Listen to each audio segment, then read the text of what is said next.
And I'm live, and Candy's here, back from chasing rabbits in the backyard. Anyway, thank you for showing up to the Saturday live stream. I'm trying to get into the rhythm of doing a live stream Saturdays and Wednesdays with periodic content uploaded on the other days of the week. But as everyone who's been here before, like Danny and Sharunian, know, Candy's not going to give me a moment's peace until she gets bum bum bum bum her treat. Shake, lay down. Lay down. Give me a good one. Speak. Speak. That's a little better. Stuck to my finger. All right, I have my coffee. Danny Sharunian, thank you for showing up. Danny, we'll see how riveting it is, although I feel good about tonight's live stream because I've got to focus. I have a specific topic in mind that I want to discuss, but I'm, as always, willing to go wherever the conversation leads. But what I'm talking about right now is call it a thesis statement, if you like. What I am suggesting is that Canada, for the better part of the past 90s, 2000, better part of the past 30 years, Canada has effectively been the 51st state, effectively, not politically. And I'm going to frame it in this context. It's like Canada and the US, we're, to use an old term, shacking up. We're not legally married, but we're behaving like man and wife. We are acting like the 51st state and have been, and I've talked of this before, ever since we moved in 1988 when we signed that free trade agreement with the United States of America. We ceded our economic sovereignty completely. Canada is like the woman in this case, and we moved in to our boyfriend's house and we ceded our economic sovereignty at that point. Now, before that, trade in this country was mostly east and west, not north and south as it is now. And so I'm proposing that Canada, that we've been the 51st state for the past 30 or so years, since 1988. For the past 30 odd years, we've effectively been the 51st state. However, over the last 10 years or so, we have been transitioning. We have a new lover, for lack of a better metaphor. We have a new love interest, and that is China. And China is trying to get us to move out of our relationship with the United States and into into a relationship with them. And I want to put a fine point because I know this might rankle somewhere. The 51st state, we're not for sale, blah blah blah, and all that other stuff. Uh, and I'm just going to read what's being written. Sharunian is saying Macron looks great on Gordon. I don't know what that means. And Danny's bringing up something he has brought up before. And this is something of a reciprocal agreement between the Canadian Armed Forces and the Chinese military. Our Canadian government trained Chinese fighter pilots and taught Chinese infantry how to fight in cold weather. We call it, in Canada, when I was engaged in it, it was called winter warfare. It was actually a qualification you would get on your docks. Winter warfare qualified. And he throws out a couple well-known acronyms: Whiskey Tango Foxtrot and SNAFU. Situation normal, AFU. You'll figure out what the okay. Danny is explaining when Sharunian wrote that I thought he wrote Macron looks good on Gordon. He was actually writing maroon. I don't know whether you spelled it wrong or if I read it wrong, but it says maroon now. It actually is my color. I like this color. Anyway, where are we? So Canada as the 51st state. I know that'll rankle some, but it's a fact. It is a fact. I would invite you to look up. We're watching the NHL playoffs right now. We're watching the Stanley Cup final between the Edmonton Oilers and the Florida Panthers. The NHL, hockey, Canadian. It's not in point of fact. It's not our official sport, not even our official wintertime sport, but it is our national pastime. Hockey is Canadian. And where's the NHL headquartered? Toronto? Montreal? Look it up. The NHL is headquartered in New York City, where all the lawyers, and that's where the corporate head offices are. That's when someone, if they get called to the mat for disciplinary action, they have to go to the offices in New York, not Toronto, not Montreal, not Calgary, not Vancouver, certainly not Ottawa or Winnipeg. Uh, if you look at our media, let's stay on sports. Look at the CFL, Canadian Football League season is kicking off. I bet you a lot of people aren't even aware of that fact, that the CFL football season is kicking off. And Canadians are more tuned into the Super Bowl than they are to the Grey Cup. We are the 51st state. And further evidence came screaming at me this week when I was reading through some news articles. And we've got the whole Elon Musk Trump bromance breakdown that's getting so much talk in the press now. But you read CBC and it's like they're reporting on a domestic situation. Likewise, there was a story about a U.S. Cadet. I think the individual is an Air Force cadet. And this individual, I believe, is a woman, but is confused, suffers from gender dysphoria, and is now being kicked out of the military because in the United States, you're not allowed. Trump has signed an executive order saying that individuals suffering from gender dysphoria, that they are not suitable either physically or mentally to be in the armed forces. And the way that CBC News treats it, it's like it's like do you not realize, CBC, this is a foreign country? But it's not.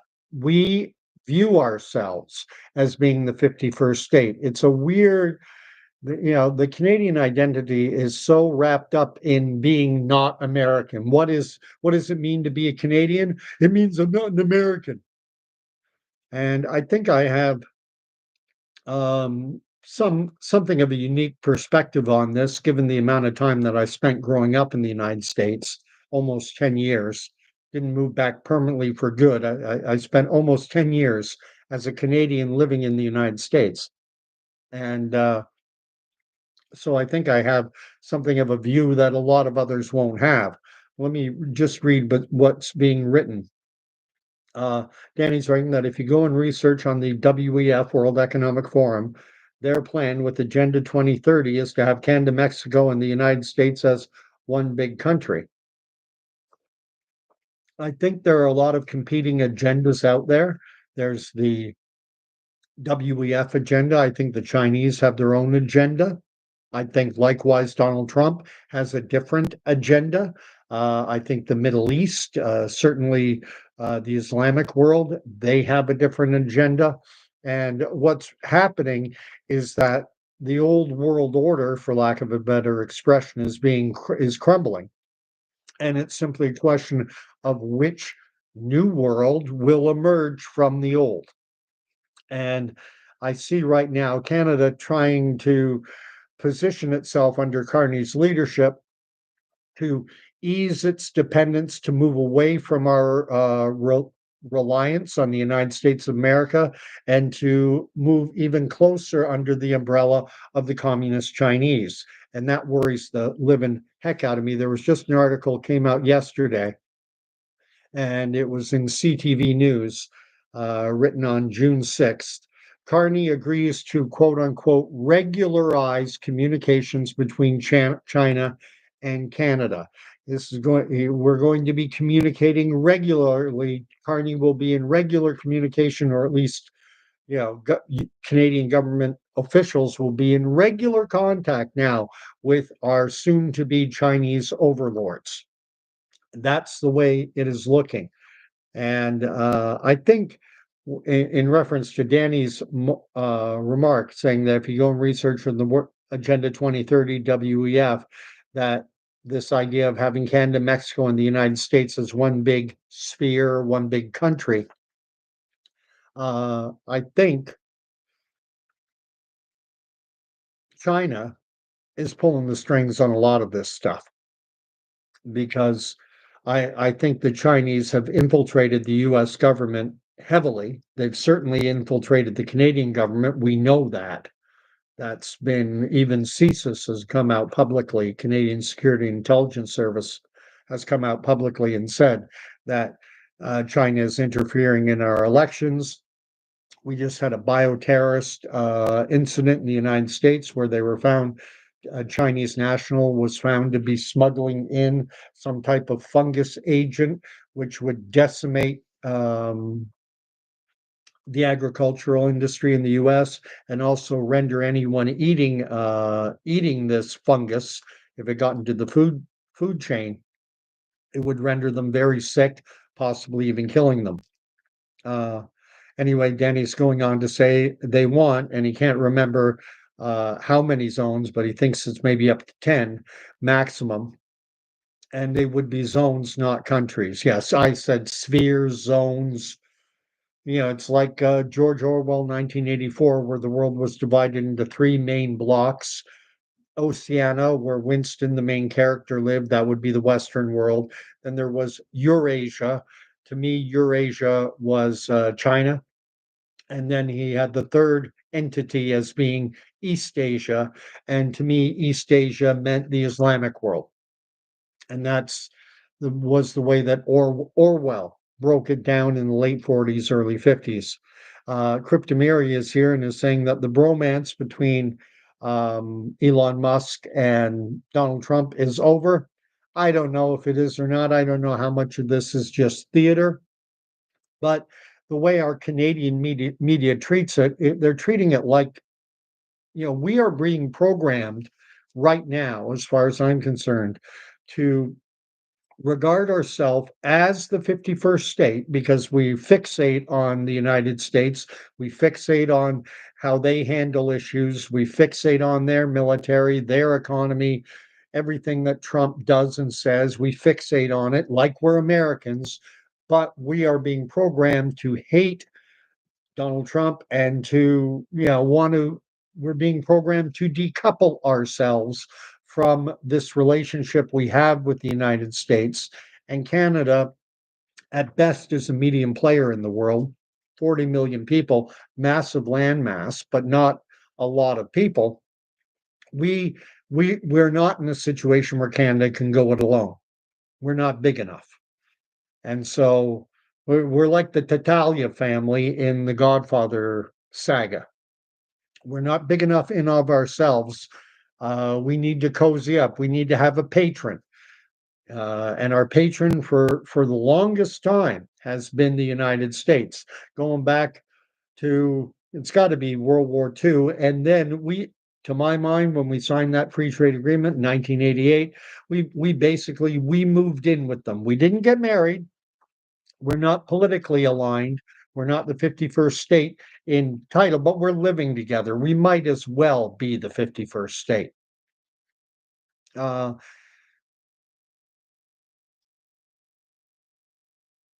And Sharunian saying, do not wear a virtual reality headset. Only did it once just to see what it was like. Not a fan. Koj Malik is asking, was the U.S. holding Canada back? I'll need a little more on that. Were you holding what Koj Malik is down in Florida? And was the United States holding us back?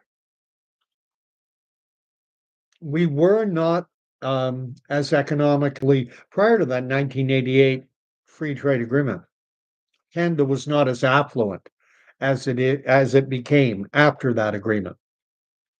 Rates of home ownership were far lower in Canada than they were in the United States. Our GDP was far lower. Our standard of living was not the same as it is or was in the United States. By 2015, about 10 years ago, we were pretty much Canada and the US on a national level, we were at parity. Canadians and Americans, even if you factored in the exchange rate, our earning was about the same.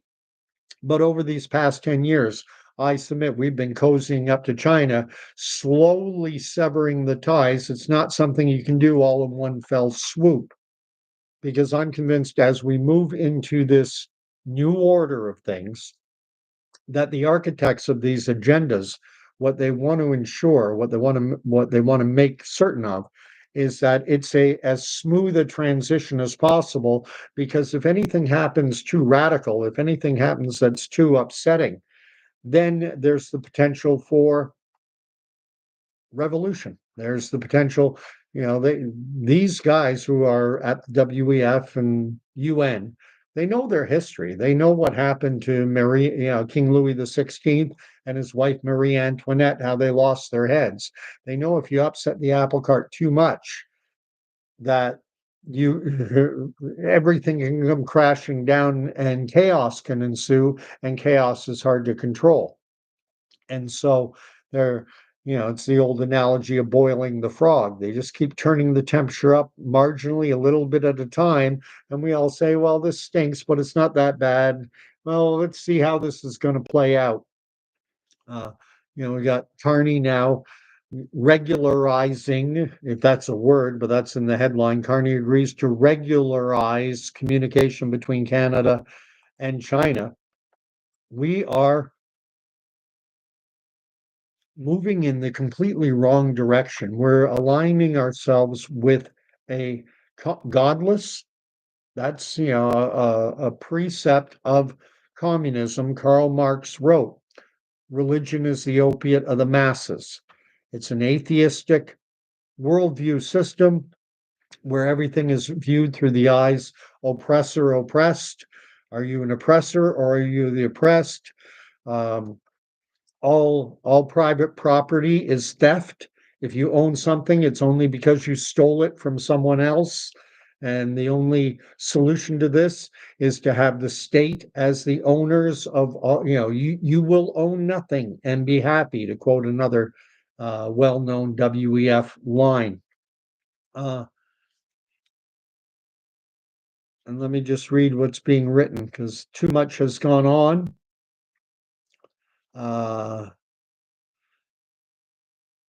So I don't think the US was ever really holding Canada back, Koji Malik, to get back to your point. But when we signed on economically 1988, the first free trade agreement, later expanded to include Mexico, that was, to me, that was Canada moving in with the US, and we enjoyed the benefits of it, the economic benefits of it. But now the CFL, hardly anyone watches the Grey Cup. We all watch Super Bowl. The NHL wants to move its head office down to New York City. Canadians don't mind. It's the same country. It's the same NHL, whether it's in, Mark Carney moved Brookfield, a Canadian company, Brookfield Asset Management, one of the biggest asset managers in the world. He moved from Toronto down to New York City, and Canadians don't mind because we view the United States and Canada, we want it's a weird, there's a weird dichotomy here. We want to be part of the US, but we don't want to be part of the US. We like our independence. We like having the persona of an independent person, but we want all the benefits. We're spoiled. At any rate, Cryptomarius says something about in India. And then Koji Malik is writing mutual usury instead of parasitism. Parasite. So I think what you mean. No, we were not. But Canada has. If the United States was to lose California, that would be a major loss. If it lost Texas, that would be a major loss. If it lost, Oregon, major loss, coastline. And then Cryptomeria is writing, we are getting carved up like steak. What else is Koji Malik writing? Koji Malik is asking Cryptomeria if Cryptomeria is taking the passive route as opposed to making decisions. This is the world is moving in crazy ways. I wanted to talk about another thing that came up, and maybe this plays into it, maybe it doesn't. Talked to a young lad at work today. He's in grade 11, and for his exams, he has to write a one-word. He has to write one paragraph on what the word what does reconciliation mean to you. And this is something Canadians will be more familiar with than perhaps Americans, because we've had this whole um, reconciliation commission going on with respect to how Canada treated its native populations, how European colonials came over, and how Canada has treated Indigenous First Nations peoples. And man, oh man, I would get suspended for what I would write. I would write that I have reconciled myself to the fact that Indigenous First Nations Canadians and North Americans, Indigenous peoples, before the arrival of European colonials, that the First Nations peoples of North America, that they were every bit as flawed and broken and evil as the Europeans coming over. They were guilty of every vice, slavery, war, crime. And I have no guilt whatsoever. Oh, and is that to say then that the Europeans are guiltless? No. I said every bit as Western Europeans coming over here, colonizing Canada, were wicked, evil, bad people, and they came over and they dominated another people who were wicked, evil, and bad. One isn't better than the other. And I have no compunction whatsoever in absolving myself of any of the sins of my ancestors. Anything they did wrong, that's on them. And the First Nations peoples, the things that they did wrong, the evils they committed, the wars, the atrocities that they engaged in, slavery, and all the rest, the Indigenous people of today don't have to apologize for the crimes of their ancestors either. So I know I get into huge trouble. Um, Cryptomir or Koji Malik is talking about districts, as in the Hunger Games movie, spheres, districts. And Koji Malik is quoting something or citing something, I don't know, the Real Housewives of the Presidency. Danny's writing, I was thinking today, in the Bible, they speak of the four horsemen, the red horse, the black, the green, and the white. I was listening to Jordan Peterson talking about the red horse, and he was giving some, and I can't remember it well enough to even repeat it back in any way, shape, or form. And Koji Malik is saying that Trump doesn't like the Canada abolish slavery.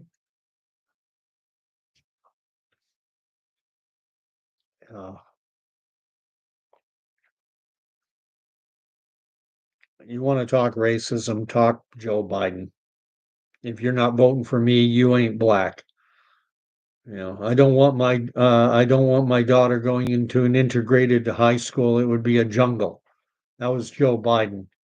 Now, is Trump, I view Trump as being racist to the extent that the marketplace is racist. There is racism out there, but I don't view Donald Trump as being systemically, overtly racist in any way, shape, or form. Koji Malik is saying that the U.S. was a lot different for black people. The U.S. changed for me compared to the 1980s. You'll have to expand on that. What was the difference I was living in the United States in the 70s, very young, up until the age of 9, well, up until the age of 11. And I noticed even growing up in my little town of Glen Rock, New Jersey, very racially divided. If you the nearest black community of any size, it was divided. And in over in Ridgewood, there was a part of Ridgewood which was predominantly black. Glen Rock was overwhelmingly white in my entire school, and it was grade 1 to 6, and each class had about 20 kids in it. And there were two grade ones, two grade twos, two for each grade. So you'd have 40 times. So you'd have probably 200 to 250 students in the school. And there was only one black student in the entire school, and her name was Kathy. Very racially divided. I don't know. Now, I was back in Glen Rock in 2019, the summer of 2019, and I noticed that it was more racially diverse than it had been when I was growing up. And not just black and white, but black, white, Indian, Chinese, multiracial. Anyway, uh, I'm just reading on. And Sharunian is talking about the fact, and my wife will confirm this, Tamil is the oldest language in the world. Uh, if I think it might share it with another language, but it is the oldest language in the world. JCP has shown up and is saying good evening. Um, and then Danny is writing, and if you look at country flags, you'll notice that the UAE, Iraq, Jordan, Syria, Sudan, Yemen, Syria, Kuwait, and Kenya all have green and white and black in their flags. Any thoughts? No. I haven't thought much about that. The only thing I've noticed about flags is that the Palestinian flag is they basically copied the flag of Jordan. They just took out a yellow star sun out of the black triangle, and they basically stole the Jordanian flag. But it makes sense considering that Jordan, at its inception, was carved out of the Mandate for Palestine. The very first Palestinian country to be created out of the British Mandate was Jordan, and they have a flag. And so when other people came along and said, "We want to be Palestinian," they took Jordan's flag and they copied it. And they just said, "We'll just move out, we'll just take out this star or sun. It's a yellow star or sun on the black triangle." And the people who call themselves Palestinians just remove that. Uh, JCP is writing, I've been following about the World Economic Forum for a long time. I miss the countries being one. Not sure I get the second sentence. Um, I only really myself zeroed in on the WEF. I was aware of it because every year you'd hear about Davos, Switzerland, was never thrilled with it, but I never took a deep dive until after COVID. Underground Nation is here. Mon ami de Brampton, là, who speaks French by way of Haiti and Chicago and all over the place. He says, the king is back. I'm not sure what guy are you talking about, King Charles? Anyway, what do we got here? Danny is writing at Shrunian. I've read that Sumerian, Akkadian, and Egyptian are the oldest languages with a clear written record. Yeah, but no one speaks Sumerian, Akkadian, or ancient Egyptian anymore, whereas Tamil is still spoken and written. That's the distinction. There are older languages going back into antiquity, but those languages are no longer in use. Tamil still is. Danny's writing, in this day and age in the deep south, there are still sundown towns. I don't know what a sundown town is. Not sure I want to know. Danny's writing, for me, kindergarten up until grade 7, my school was entirely white. We had no black students living, no black people at all living in his town. Uh, things opened up in Canada in the late 70s, early 80s. That's when things really became much more open. Before that, Canada's immigration policies did, I think it would be fair to say they were racist. They favored people coming from Western European countries. They wanted Western European immigration. Then under Trudeau, we got a ministry of multiculturalism, trade, and you started to get a lot of people coming up from the Caribbean, a lot of Commonwealth. Jamaica is part of the British Commonwealth, and then from Asia, from Hong Kong, and from India, both again part of the Commonwealth. Uh, let's see, what's Danny asking? Do you think there could be a correlation between the color of the horses of the apocalypse and the fact that those countries I named all have the colors in their flag? Hadn't thought of it before. I'll have to read up. I got to check into it. It's not something that ever crossed my mind before. I love what Danny writes next, though. He writes, Jesus is king.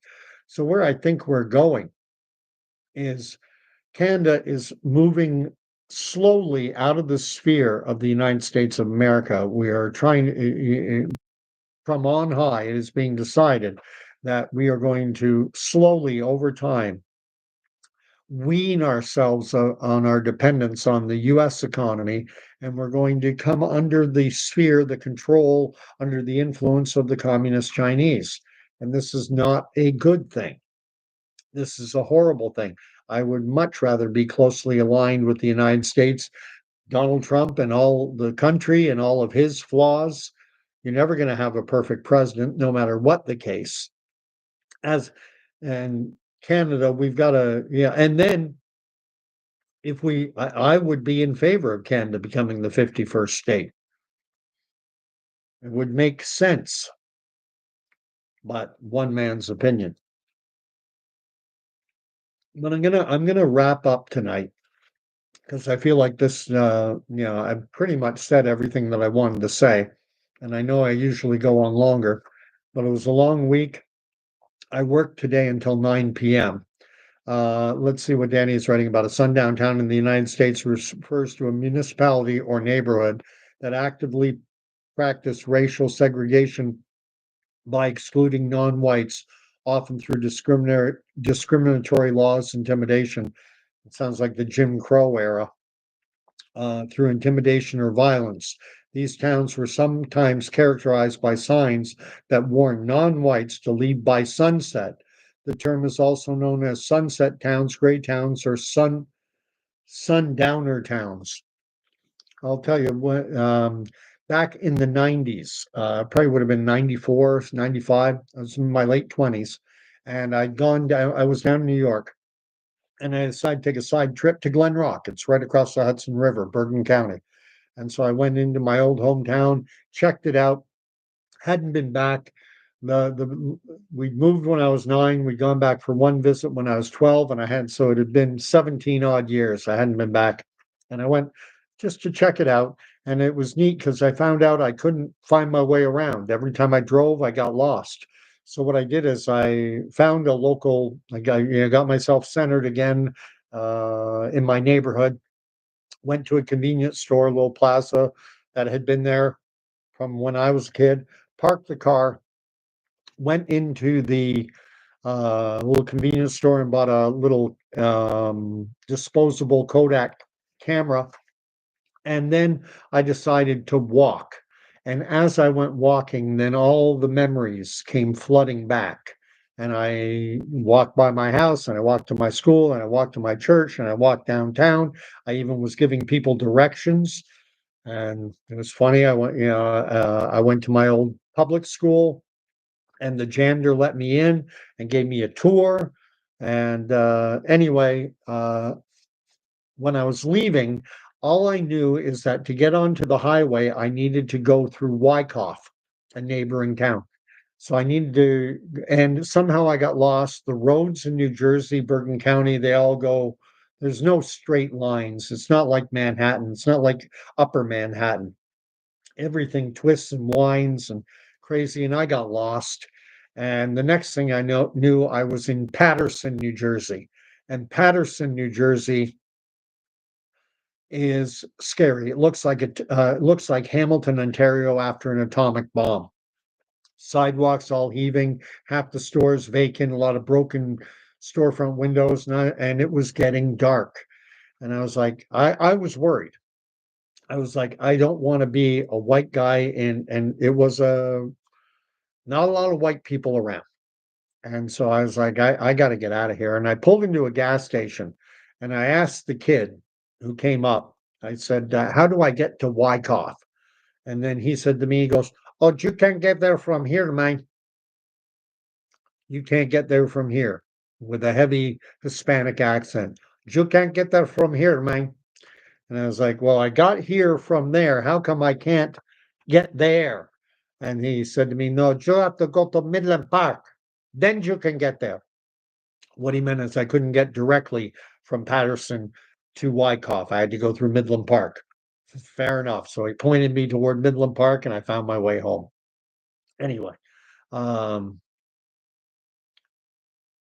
unfortunately, that's the reality that I've grown to know about the United States is that that was back 90, like I say, 94, maybe 95.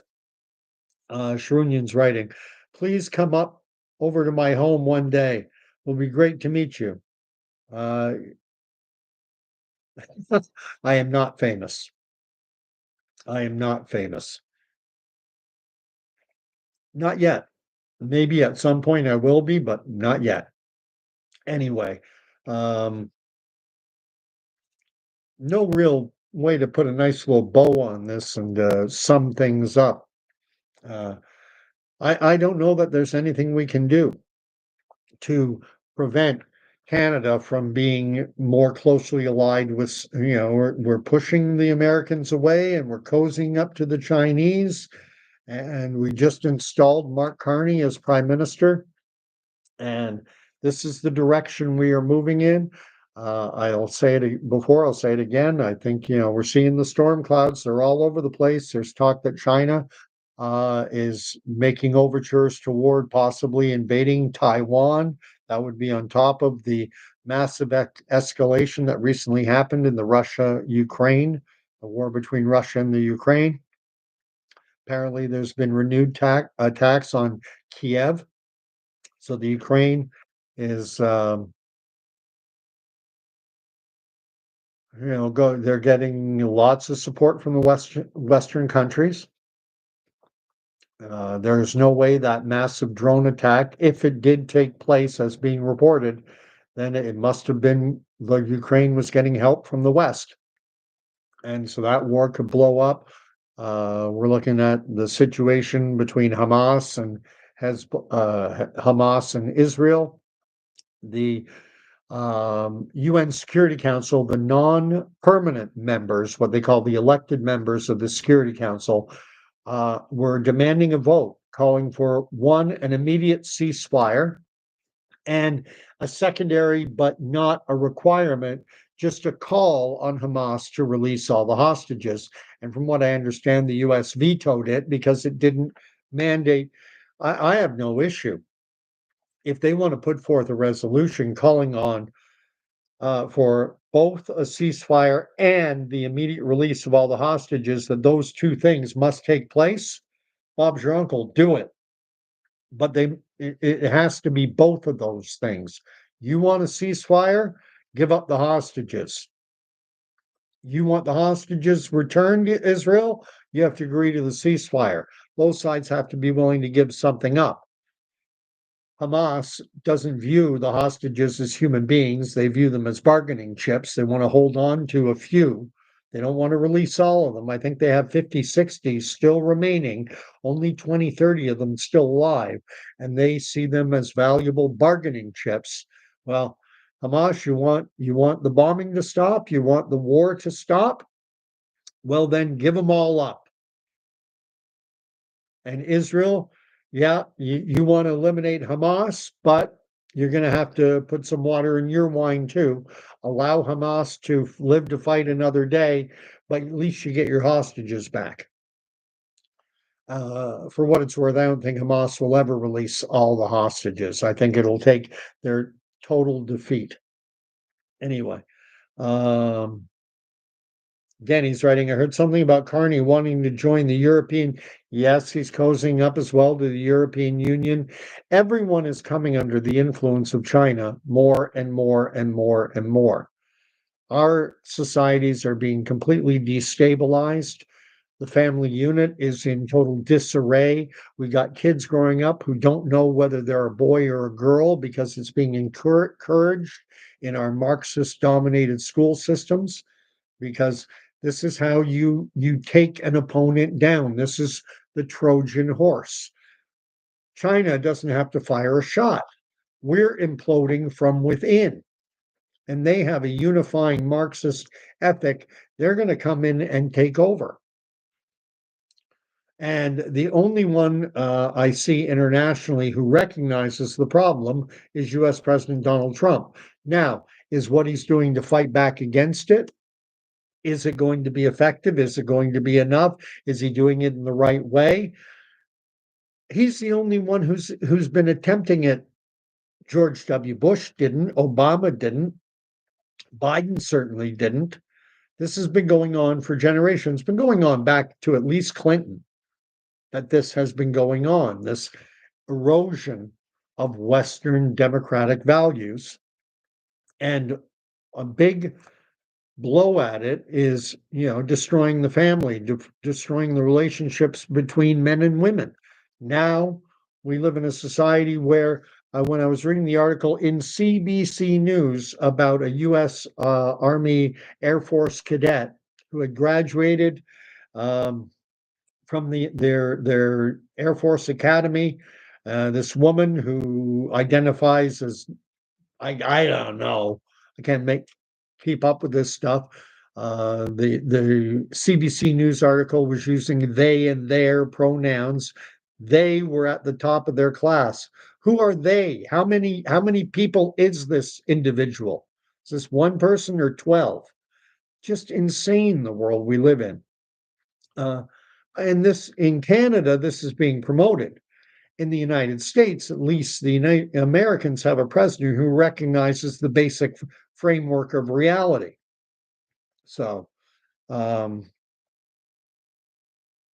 So and also, to get to Danny's point about us joining the European Union, Carney and the Liberal government is also talking about joining the European military alliance for procurement of, we need everything. We need ships, we need helicopters, we need icebreakers, we need. Our military is in disarray. There's a lot of procurement that needs to happen. The old CF-18s are end of life. And so, are we going to get F-35s, or will we get some Swedish plane? Anyway, we'll see. And then Cryptomeria says, if they are even alive, getting back to the hostages in Gaza. I think, well, it's reckoned, according to all the reporting across multiple, right, left, and in between, there's somewhere in the neighborhood of 20 or so believed to be still alive.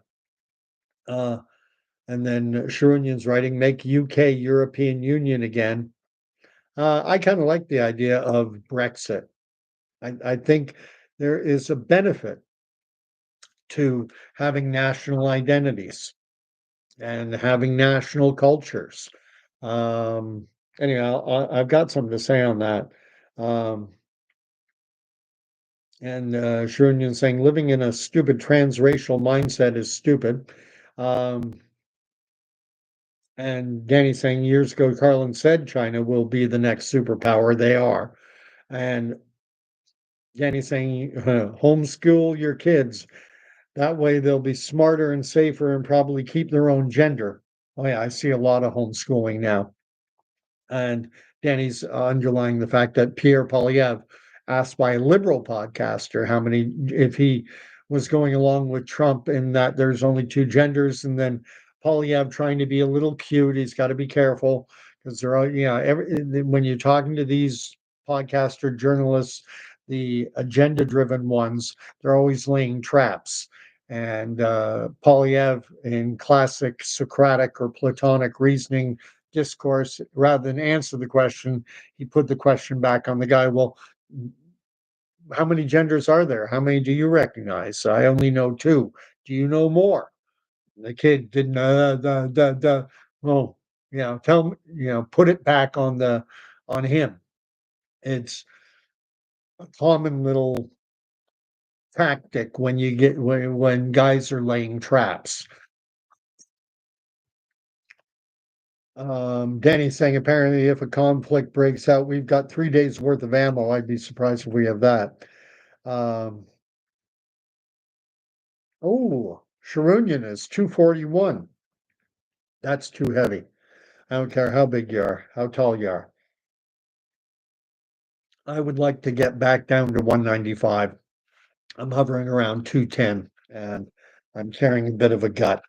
But at any rate, I was going to get back to something, and that's this about my observations growing up. Um, Until 1975, I spent until I was 9 years of age, all but 1 year of my first nine growing up in the United States, pretty much. After being born in Canada, we very shortly thereafter moved to New York City. And then we had another short little stint of a few months in Etobicoke. And the rest of the time was back, was down in New York and New Jersey. But we visited all the time because my grandmother, my dad's mom, lived in Barrie, and we would go visit her. And my mom's family, well, both my parents had grown up in Ottawa, and my mom's family was all in Ottawa. So we would go back there. And coming into Canada back at that age when I was in grade 1, 2, 3, 4, I really felt like I was in a foreign country. The culture was different.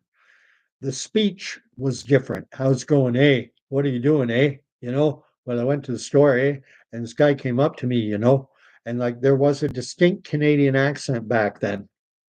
And the television was a lot different.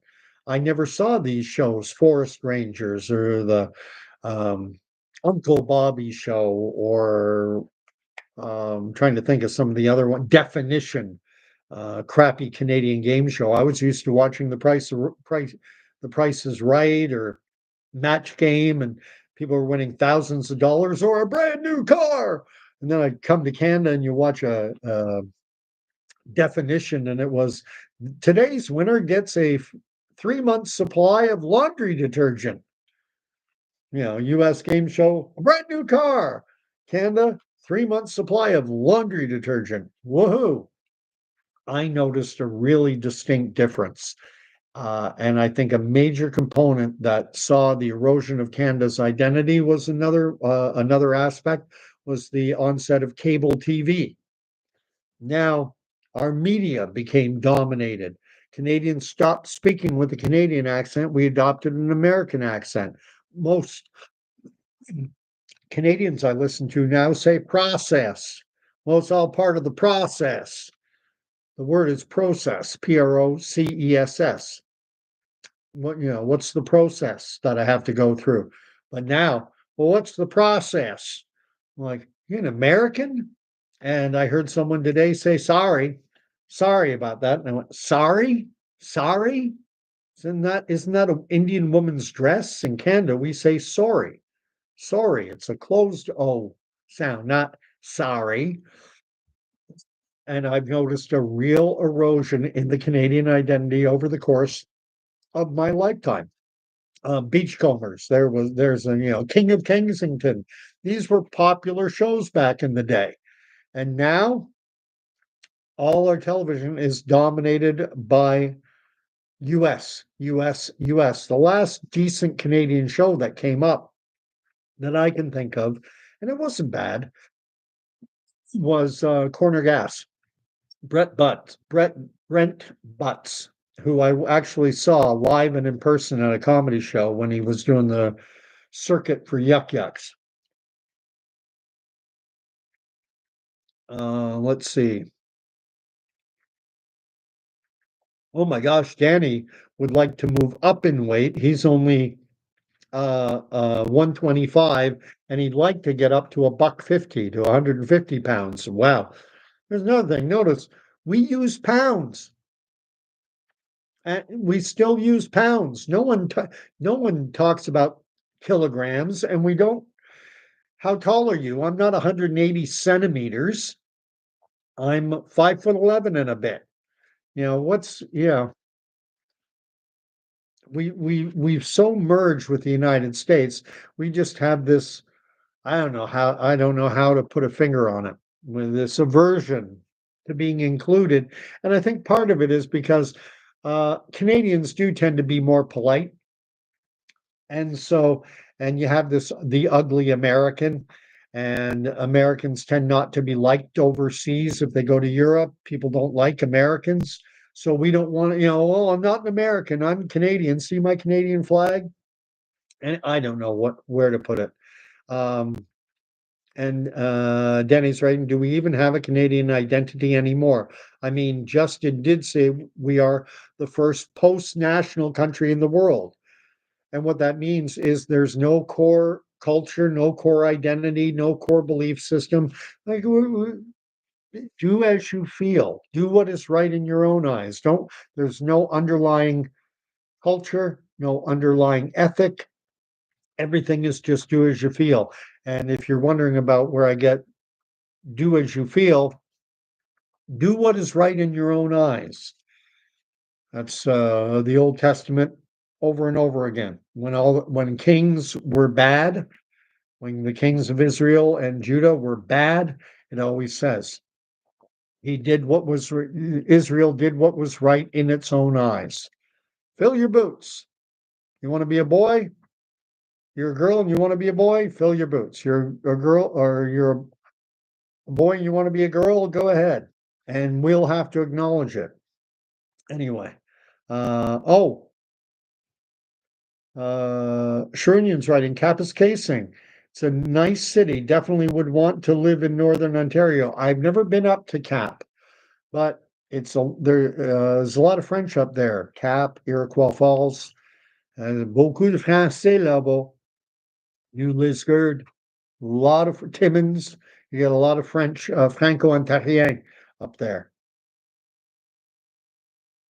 And yeah, but you're weighing a lot more than me. I wouldn't want, I can outrun you.